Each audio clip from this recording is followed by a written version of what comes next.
నమస్తే ఓర్గలు 9 న్యూస్ కి స్వాగతం। ఏళ్ల పాటు కాంగ్రెస్ ఆమ్ ఆద్మీ పార్టీ పాలన చూసి ఢిల్లీ ఓటర్లు ఈసారి బీజేపీకి అవకాశం ఇచ్చారు। కమలం పార్టీకి భారీ విజయాన్ని కట్టబెట్టారు। అందుకుగాను ప్రధాని నరేంద్ర మోడీ వారికి కృతజ్ఞతలు తెలియజేశారు। ఢిల్లీ ఓటర్లకు సెల్యూట్ అంటూ ఎక్స్ వేదికగా సంతోషం వ్యక్తం చేశారు। బీజేపీకు చారిత్రాత్మక విజయాన్ని కట్టబెట్టిన సోదరీమణులకు అభినందనలు తెలియజేశారు। ఇక అభివృద్ధి తమ గ్యారంటీ అని అన్నారు మోడీ।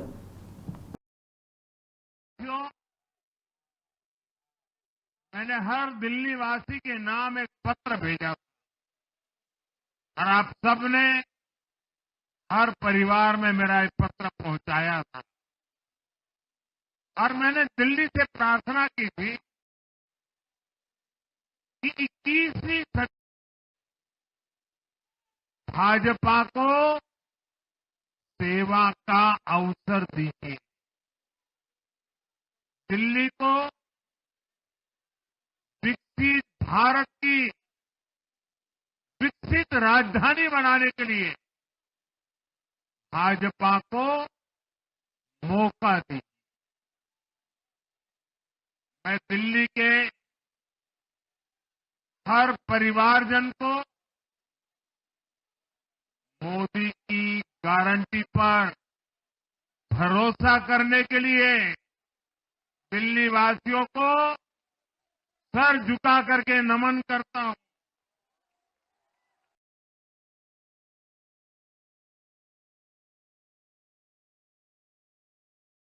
ఢిల్లీ అసెంబ్లీ ఎన్నికల ఫలితాల్లో ఆసక్తికర పరిణామం చోటు చేసుకుంది। కౌంటింగ్ లో చివరి వరకు వెనుకంజలో ఉన్న ఢిల్లీ సీఎం అతిషి అనూహ్యంగా లాస్ట్ రౌండ్ లో పుంజుకుని విజయం సాధించింది। కల్కిజీ నియోజకవర్గం నుంచి బరిలో దిగిన అతిషి బీజేపీ అభ్యర్థి రమేష్ పై గెలుపొందారు। కల్కిజీ ఎన్నికల ఫలితం చాలా ఇంట్రెస్టింగ్ గా సాగింది। తొలి రౌండ్ నుంచి బీజేపీ అభ్యర్థి రమేష్ పూర్తి ఆధిపత్యం కనబరుస్తూ వచ్చారు। మధ్యలో ఎప్పుడో ఒకసారి సీఎం అతిషి స్వల్ప ఆధిక్యం దక్కించుకున్నారు, తప్పితే రమేష్ లీడ్ లో కొనసాగారు।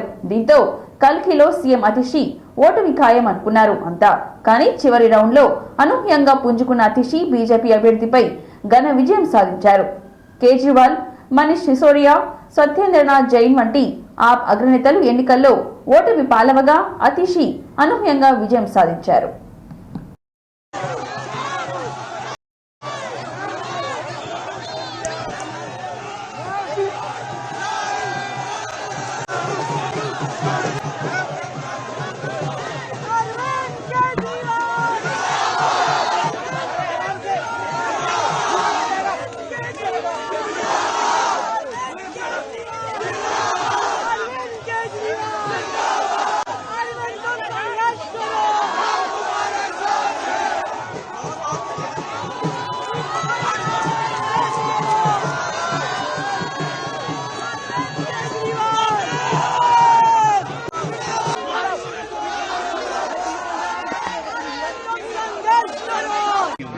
तमाम चीजें थी, वो लोग हार जाते हैं, किस तरह से इस सबको देखते हैं?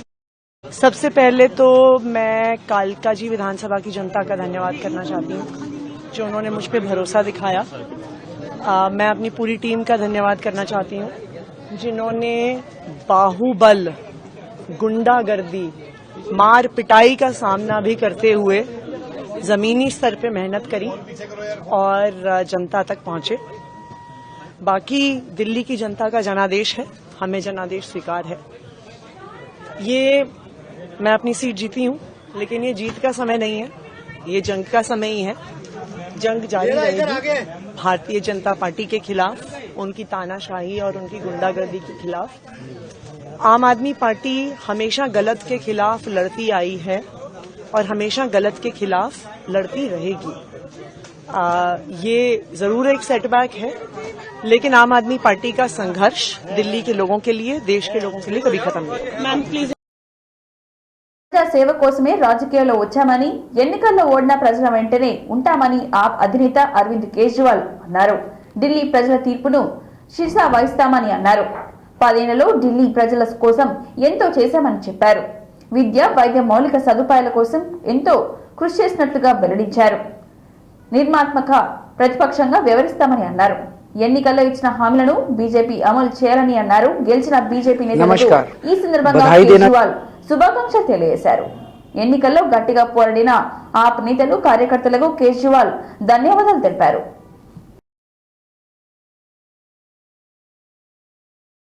उनको बहुत बहुत नमस्कार। आज दिल्ली के चुनाव के नतीजे आए हैं और जनता का जो भी निर्णय है, जनता का जो भी फैसला है, उसे हम पूरी विनम्रता के साथ स्वीकार करते हैं। जनता का निर्णय सर माथे पर। मैं भारतीय जनता पार्टी को इस जीत के लिए बहुत बहुत बधाई देता हूं और मैं उम्मीद करता हूं कि जिस उम्मीद के साथ और जिस आशा के साथ लोगों ने उनको बहुमत दिया है, वो उन सभी उम्मीदों और आशाओं पे पूरा उतरेंगे। हमने पिछले 10 साल में जनता ने जो मौका दिया हमें, उन 10 सालों में हमने बहुत सारे काम किए।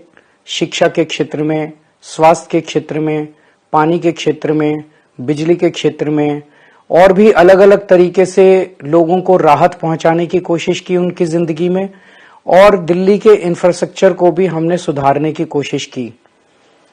अब जो जनता ने हमें निर्णय दिया है, हम न केवल एक कंस्ट्रक्टिव ऑपोजिशन का रोल निभाएंगे, बल्कि हम समाज सेवा, जनता के सुख दुख में काम आना, व्यक्तिगत तौर पे जिसको भी जो जरूरत होगी, हम लोगों के सुख दुख में हमेशा काम आएंगे। क्योंकि हम राजनीति में कोई सत्ता के लिए नहीं आए, हम राजनीति को एक जरिया मानते हैं जिसके जरिए जनता की सेवा की जा सके, जिसके जरिए लोगों के सुख दुख में काम आया जा सके। वो काम हम करते रहेंगे और हमें आगे भी इसी तरह से जनता के सुख दुख में काम आना है।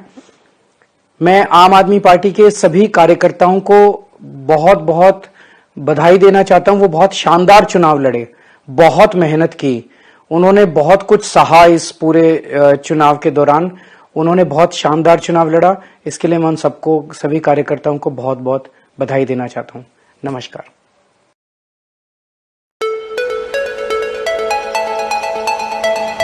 హనుమకొండ నుండి కేవలం 20 కిలోమీటర్ల దూరంలో మండలం గూడూరు విలేజ్ సమీపం పచ్చని చెట్ల మధ్యలో ప్రకృతి అందాలతో పొలాల మధ్యలో సాధన విలేజ్ రిసార్ట్ మీకోసం. Sadhana village resorts, games room, play ground, swimming pool, sound system, food supply, మీకు కావలసిన వస్తువులు, 4 ఏసీ కాటేజ్లతో ఆహ్లాదకరమైన ప్రదేశంలో తీర్చిదిద్దాం. Sadhana lodge, AC, non AC room, Alankar centre, Hanamkonda సౌకర్యం కలదు. అతి తక్కువ ధరలతో మీ సాధన విలేజ్ రిసార్ట్స్ మీకు అందుబాటులో. వెంటనే బుక్ చేసుకోండి. 9949122072, 949485960915412612 వాట్సాప్ ద్వారా. అతి తక్కువ ధరలతో మీ సాధన విలేజ్ రిసార్ట్స్ మీకు అందుబాటులో. ఢిల్లీలో వెలువడుతున్న ఎన్నికల ఫలితాలపై బీఆర్ఎస్ కార్యనిర్వాహక అధ్యక్షుడు కేటీఆర్ స్పందించారు. కాంగ్రెస్ పై వ్యంగ్యాస్త్రాలు విసిరారు. కాంగ్రెస్ రాహుల్ గాంధీ అంటూ ఎద్దువ చేశారు. రాహుల్ మరోసారి బీజేపీని గెలిపించారని పేర్కొన్నారు. ఢిల్లీ అసెంబ్లీ ఎన్నికల ఫలితాల్లో కాంగ్రెస్ ఇప్పటి వరకు ఖాతా తెరవలేదని, ఇక్కడ బీజేపీ 43 స్థానాల్లో ఆధిక్యం దూసుకెళ్లగా ఆప్ పార్టీ 27 స్థానాల్లో ముందంజలో ఉందని అన్నారు. ఒకసారి అంటూ నిజంగా చెప్తున్నా, రేవంత్ రెడ్డి గారు నీ ఆరోగ్యం మీద ఫికర్తో చెప్తున్నా, పొరపాటున కూడా సెక్యూరిటీ లేకుండా ఊళ్ళకు పోకు, పోతే మాత్రం రైతులకు దొరికి టక్కియాలి. అట్లా కాదు ఇట్లా అనుకున్నాం. కరెక్ట్, నువ్వు కట్టలేకుండా నడువు అన్నాడు. తెలిసి మరి ఒక్కటన్నా అమలైందా ఇప్పటికీ? ఒక్కగా బస్సు ఇస్తేనే పార్టీ మంచిది, లేకపోతే చెడ్డది. అక్కడ గుద్దుదామన్నంత కోపం ఉన్నది అంటే దగ్గర తీసుకో. పొరపాటున కూడా ఎవరైనా సరే, ఇప్పుడు ఈ పార్టీలో, ఇప్పుడు నేను సిరిసిల్ల ఎమ్మెల్యే, సిరిసిల్లలో నేనంటే ఇష్టం లేని వాళ్ళు ఉండొచ్చు మన పార్టీలో, కానీ కేసీఆర్ మీద ప్రేమ ఉన్న వాళ్ళు ఉంటారు. కేసీఆర్ గారి మీద తెలంగాణ, నా రాష్ట్రం తాండాలి. తెలంగాణలో 8 మంది కాంగ్రెస్ ఎంపీలు ఉన్నారు, 8 మంది బీజేపీ ఎంపీలు ఉన్నారు. తెలంగాణకు తెచ్చింది ఎంత? అందుకే 8 + 8 ఎంత? గుండు 0. మొన్నటిదాకా ఎగిరింటిగా రేవంత్ రెడ్డి గుండు 0 అని. ఇప్పుడు ఢిల్లీలో కాంగ్రెస్కి వచ్చింది ఎంత? అందుకే ఎగిరదు. పెద్దలు ఏమంటారంటే, విజయం వచ్చినప్పుడు పొంగిపోవద్దు, అపజయం వచ్చినప్పుడు కుంగిపోవద్దు. అందుకే మనం ఓడిపోయినంత మాత్రాన బేజారు కావద్దు, గెలిచినామని చెప్పి నీళ్ళు కాదు. గెలిచినాక మమ్మల్ని మించినోడు ఎవడు నేను తీసుమార్గాను 32 మార్కాను నడవదు. రేపు కూడా ఇట్లే ఉండాలి, ఇవాళ కూడా ఇట్లే ఉండాలి. మీకు దండం పెట్టి చెప్తున్నా, దయచేసి కలిసికట్టుగా కదులుదాం. మనం కలిసికట్టుగా కదిలితే 6 మండలాలు వికారాబాద్ స్పీకర్ గారి కాన్స్టిట్యున్సీనే కొట్టి కాంగ్రెస్ ప్రభుత్వం మీద ఎంత వ్యతిరేకతతో మొత్తం ఢిల్లీకి చెప్పే అవకాశం మీకు. కొడంగల్లో కొట్టినాం అనుకో 5-6 కాన్స్టిట్యున్సీ. వెల్లుండి పోతున్నాం మేమందరం. కొడంగల్లో వస్తారా మీరు? లేదా ఆడికి వస్తారట. రైట్, చలో కొడంగల్ అందరం పోదాం. ఎందుకంటే వాళ్ళు వచ్చి మన వాళ్ళ దగ్గరికి పోదాం. పోయి అక్కడ లగచర్ల తాండా ఏమైంది, రోడ్డుబండ తాండా ఏమైంది, హకీంపేట ఏమైంది, అక్కడనే మాట్లాడదాం. రేవంత్ రెడ్డి ఇలాకాలనే, ముఖ్యమంత్రి కాన్స్టిట్యున్సీలనే పోదాం. వాళ్ళ సలహా తీసుకో. మనకే అన్ని తెలుసు అనుకుంటే కాదు. నాకు కూడా అన్ని తెలియదు, నీకు కూడా తెలియదు, అక్కకు కూడా తెలియదు, ఎవరికి తెలియదు. రాష్ట్ర ప్రభుత్వం తూతూ మంత్రంగా కుల గణన నిర్మించిందని కేంద్ర మంత్రి, రాష్ట్ర బీజేపీ అధ్యక్షులు కిషన్ రెడ్డి విమర్శించారు. ఈ వేదికపై బీసీ సంఘాలు తీవ్ర అసంతృప్తిలో ఉన్నాయని చెప్పారు. అసలు ముస్లిం బీసీలు, హిందూ బీసీ అని ఏ చట్టంలో ఉందో ప్రభుత్వం ముందు చెప్పాలని డిమాండ్ చేశారు. ఢిల్లీలోని నేషనల్ మీడియా సెంటర్లో కిషన్ రెడ్డి మాట్లాడుతూ కులగణన విషయంలో రాష్ట్ర ప్రభుత్వం తీరు చాలా విచారకరంగా ఉందని అన్నారు. దాదాపు 50% ఇంట్లో సర్వేని చేయలేదని ఆరోపించారు. దేశ ప్రజలను కులం, మతం పేరుతో విభజించడం కంటే గొప్పది ఏది రాహుల్ కి లేదని అన్నారు. ముస్లింలను బీసీల్లో కలపడమే విప్లవాత్మక నిర్ణయమని రాహుల్ అనుకుంటే అది ఆయన విఘ్నతకే వదిలేస్తున్నానని చెప్పారు. ముస్లిం బీసీలనే పదానికి అర్థం అని ఉందా అని నిలదీశారు. జీవితాన్ని ఇవ్వడం కోసం త్రిపుల్ తలాక్ చట్టాన్ని రద్దు చేసినటువంటి ఘనత నరేంద్ర మోడీ గారికి. ప్రజల తీర్పు విశ్వాసం లేదు. ఈరోజు పరిస్థితి ఏర్పడింది. రాహుల్ గాంధీ నాయకత్వం పైన కాంగ్రెస్ పార్టీ కార్యకర్తలకే విశ్వాసం లేదు. ఇక దేశ ప్రజలు ఏ రకంగా విశ్వసిస్తారు? ఢిల్లీలో కాంగ్రెస్ పార్టీది డబుల్ హ్యాట్రిక్, డబుల్ డెక్ ఓటమి ఎదురైంది. 2014లో పెద్ద 0, 2019లో పెద్ద 0, 19లో, 2024లో పెద్ద 0. పార్లమెంట్ ఎన్నికల్లో అయితే ఒక సీటు కూడా గెలవలేదు.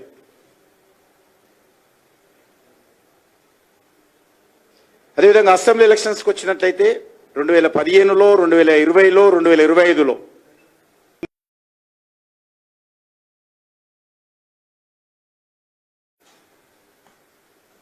లిక్కర్ కుంభకోణంలో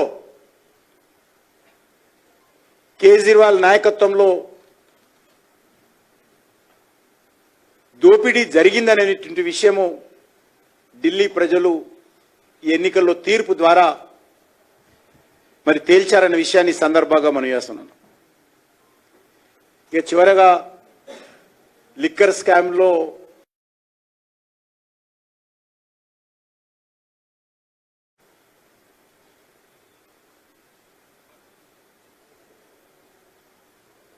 మన ముఖ్యమంత్రి గారు మహారాష్ట్రకి వెళ్ళాడు. తెలంగాణను అభివృద్ధి చేస్తున్నాను అని చెప్పి మహారాష్ట్ర పత్రికల్లో ఫ్రంట్కి వచ్చింది. జైలు నుంచే పరిపాలన చేసినటువంటి దుర్మార్గపు ఆలోచనతో కేసీఆర్ మరి పనిచేయడం జరిగింది. అందుకే ఆయన డ్రామాలను అనే విషయాన్ని సందర్భంగా ఈ జన్మలో నరేంద్ర మోడీ గారు ఆప్ పార్టీని ఓడించలేడు. 2025లో కాదు కదా, 2050లో కూడా ఆప్ను ఎవరూ ఓడించలేరు. ఆప్ను ఓడించాలంటే నరేంద్ర మోడీ గారు మరో జన్మ ఎత్తాలి. ఇది అరవింద్ కేజ్రీవాల్ యొక్క ఉపన్యాసాలు.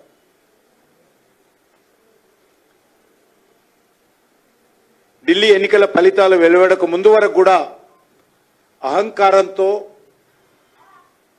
అసత్య ప్రచారాలు చేసినటువంటి వ్యక్తి కేజ్రీవాల్. లిక్కర్ స్కామ్ కానీ, వాటర్ స్కామ్ కానీ, రాజ్మహల్ లాగా ముఖ్యమంత్రి నివాసమైనటువంటి శేష్ అధికారం కోసం ఎంతకైనా దిగజారుతారనేది తెలంగాణలో గెలిస్తే రాహుల్ గాంధీ గొప్పతనం తప్పకుండా రాను తప్పుడు ఆరోపణలు చేస్తున్నారు. పెద్ద పెద్ద నిర్ణయాలు తీసుకొని ఆర్థిక సంక్షోభం నుంచి అమెరికా గట్టెక్కించడం కోసం చర్యలు తీసుకుంటున్నారు. మన చుట్టుపక్కల ఉన్నటువంటి అనేక దేశాలు, అది పాకిస్తాన్ కానీ, బంగ్లాదేశ్ కానీ, లేకపోతే శ్రీలంక కానీ, అనేక దేశాలలో ఉంటున్నారు. కానీ ఈరోజు నరేంద్ర మోడీ గారి నాయకత్వంలో ప్రతి ఒక్క పౌరుడికి 80 కోట్ల మందికి నెలకు 5 కేజీల బియ్యం ఉచితంగా ఇస్తా ఉన్నాం. ప్రధానమంత్రి నరేంద్ర మోడీపై నమ్మకంతోనే ఢిల్లీ అసెంబ్లీ ఎన్నికల్లో బీజేపీ ఘన విజయం సాధించిందని సీఎం చంద్రబాబు నాయుడు అన్నారు. ఢిల్లీ ఎన్నికల ఫలితాలపై ఉండవల్లిలో తన నివాసంలో ఏర్పాటు చేసిన మీడియా సమావేశంలో ఆయన మాట్లాడుతూ ఢిల్లీ ప్రజలు సరైన సమయంలో సరైన పార్టీని ఎంచుకున్నారని అన్నారు. దేశ రాజధాని ఢిల్లీలో ప్రజలు విజ్ఞతతో ఓటు వేసి బీజేపీని గెలిపించారని అన్నారు. దేశంలోని ప్రజలందరి ఆత్మగౌరవానికి సంబంధించిన గెలుపు ఇది అని తెలిపారు. దేశ రాష్ట్ర రాజధానులు ప్రజల ఆకాంక్షలు తీర్చేవిగా ఉండాలని అన్నారు. వాతావరణ కాలుష్యం, రాజకీయ కాలుష్యం ఢిల్లీని మార్చేశారని అన్నారు. అభివృద్ధి విధంగా మోడీ పనిచేస్తారని అన్నారు. ఇష్ట ప్రకారం రాస్తే వినకపోవచ్చు, చదవకపోవచ్చు. కాంగ్రెస్ పార్టీ మొనోపలి, ఒకే పార్టీ, సుస్థిరమైన ప్రభుత్వం, స్ట్రాంగ్ ప్రభుత్వం. ప్రపంచమంతా కూడా ఎగతాళి చేసే రోజులవి. హిందూ గ్రోత్ రేట్ మీకు 2% వస్తుంది, 1% వస్తుంది, మీకు అభివృద్ధి చేత కాదు అని ఎగతాళి చేసే రోజులు. అక్కడి నుంచి రిఫార్మ్స్ వచ్చాయి. అది కూడా పివి నరసింహరావు తీసుకొచ్చాడు. అక్కడి నుంచి అందరికీ సమాన అవకాశాలు వచ్చాయి. What is the beauty of reform అంటే లైసెన్స్ రాజు పోయింది, అందరికీ సమానమైన అవకాశాలు వచ్చాయి. అక్కడి నుంచి స్టార్ట్ అయింది. అక్కడి నుంచి స్టార్ట్ అయితే మీరు చూస్తే వెరీ ఇంట్రెస్టింగ్ ఒక సినారియో మీకు చూపిస్తాను. మళ్ళీ మీకు కూడా ఇస్తా, మీరు చూసుకోండి.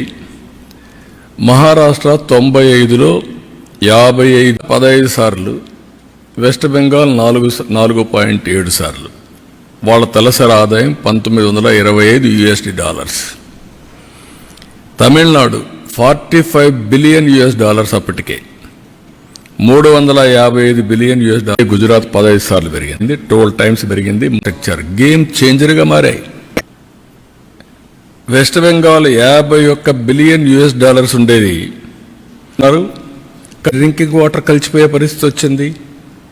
చెప్పుకున్నాడు మాట్లాడడం, ఆ గర్వం, ఎగో పెట్టని చెప్పుకునే పరిస్థితికి వచ్చారు.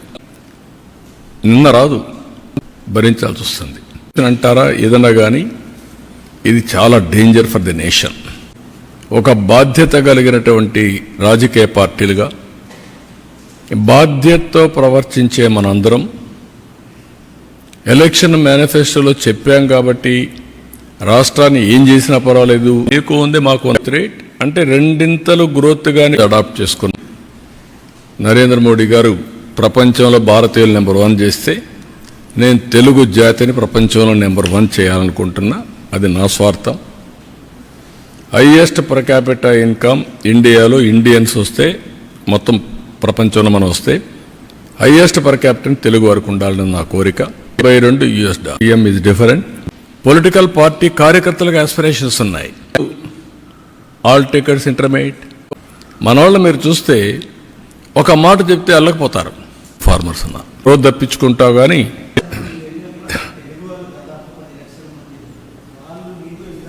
వచ్చింది పబ్లిక్.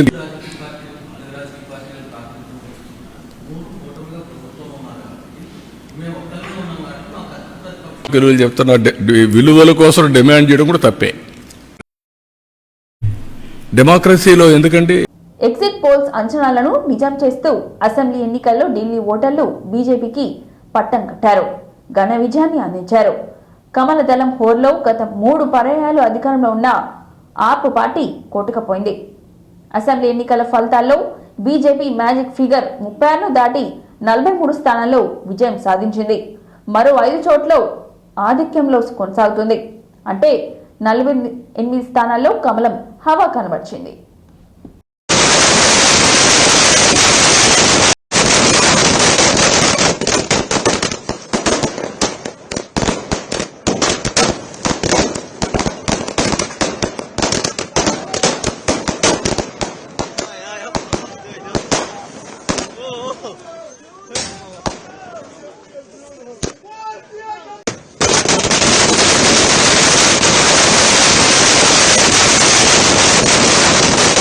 ఇంతటితో ఈ వార్తలు సమాప్తం. మరిన్ని వార్తలతో మళ్ళీ కలుద్దాం. చూస్తూనే ఉండండి ఓరుగల్లు 9 న్యూస్.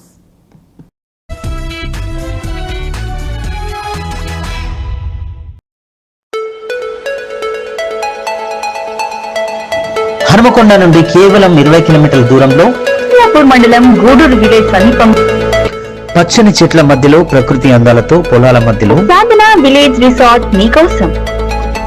సాధన village resorts, games room, play ground, swimming pool, sound system, food supply, మీకు కావలసిన వస్తువులు 4 ఏసీ కాటేజ్లతో ఆహ్లాదకరమైన ప్రదేశంలో తీర్చిదిద్దాం. Sadhana lodge, AC, non AC room, Alankar centre, Hanamkonda సౌకర్యం కలదు. అతి తక్కువ ధరలతో మీ సాధన విలేజ్ రిసార్ట్స్ మీకు అందుబాటులో. వెంటనే బుక్ చేసుకొని 9949122072 949485960915412612 వాట్సాప్ ద్వారా అతి తక్కువ ధరలతో మీ సాధన విలేజ్ రిసార్ట్స్ మీకు అందుబాటులో.